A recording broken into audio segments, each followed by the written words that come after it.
Well, precincts in counties across the state are getting ready for Election Day. 41 NBC's Joy Dukes has more on what Board of Election officials in Middle Georgia are doing to prepare for Tuesday's turnout.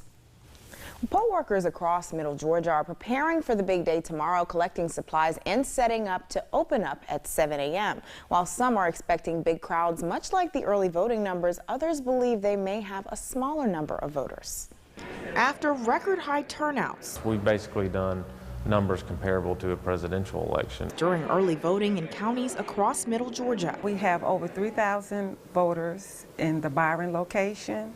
So it's been overwhelming down there. Peach County Board of Election Supervisor Adrienne Ray says she believes they may not see a big crowd on Election Day. I'm expecting a lot of people to come out and vote, but maybe not as many as we have here for early voting. Officials in Houston County say they're anticipating just as many voters at the polls on Tuesday. You vote about half of your people early and then about half of your people on Election Day. So maybe I would like to see just as many people turn out on Election Day as we did in early voting, which would give us an overall voting total, up around 70,000. Andy Holland with the Houston County Board of Elections says they've got about 200 volunteer poll workers that'll be spread throughout the county's 16 voting precincts. Several months before the election, we do our poll worker training.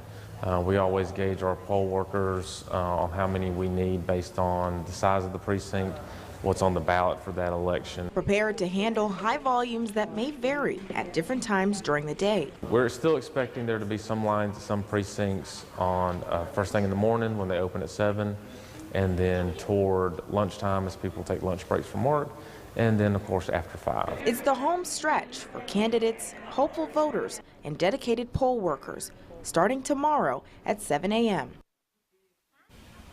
Holland says they've known since the beginning that this year's election would bring out big numbers because of the governor's race. So when they began screening volunteers months ago, they accounted for the extra help that may be needed.